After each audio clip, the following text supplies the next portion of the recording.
It's fantastic. It takes the core concepts of your everyday Tycoon game and compresses it all into one room and a small dev team of people. The story revolves around your character in the 1980s just after the big video game crash. You decide to start your own company and develop games spanning 35 years, ending with the modern day consoles. They even updated the game to add the Nintendo Switch, Xbox 2 and PS5. You'll start off just you in your basement, but quickly you'll expand the studio, eventually gaining a sizable team of talent, even going so far as to add well-known devs for you to hire. It might seem hard at first since you do not have a lot of resources, but if you know your video games, then you'll quickly realize what type of games work and what engines you'll need to build. The genres go all over the place, from simulator to the FPS or post-apocalyptic games. You can even go to the point where you can mix genres and become a true innovator in the industry. So go ahead and break the mold. Starting off, you can only develop for a few systems, but that quickly expands. Though don't go too crazy, because developing for your favorite platform will come at a cost. You'll need to buy a license. There are a few subjects to study up on. You can continuously improve your team through training. There are plenty of ways to market the game and build up fans, even going to this game's equivalent to E3.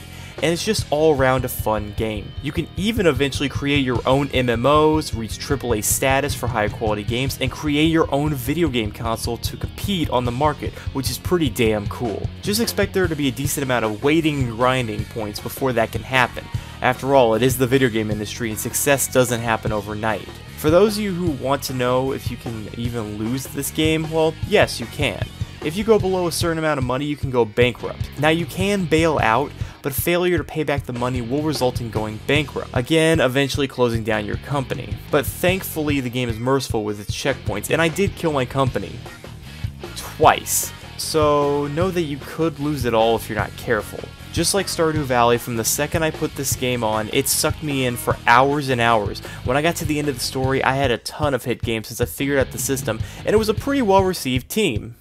In the end, when I started, I released some terrible games, but had a great time playing still, and nothing is more satisfying than finally getting that almost perfect game. My favorite hit game being called Nazis Riding on Dinosaurs. Rated E for everyone. I think when it was all over, I put 10 hours into it, and you can keep going after you finish the campaign, so you can continue to build your company and even start on those consoles and MMOs if you wanted to. But I honestly felt it was time to call it at that point. I usually like to have a story for my games. There is, however, a second harder difficulty that adds new challenges to overcome, so that might be worth looking into for a second playthrough. In the end, I had a fantastic time with Game Dev Tycoon. It gets it right in all the spots it needs to, and I would happily play it again someday. So, in the end, I'll give Game Dev Tycoon an 8 out of 10. Thank you guys for watching, and I'll see you next time.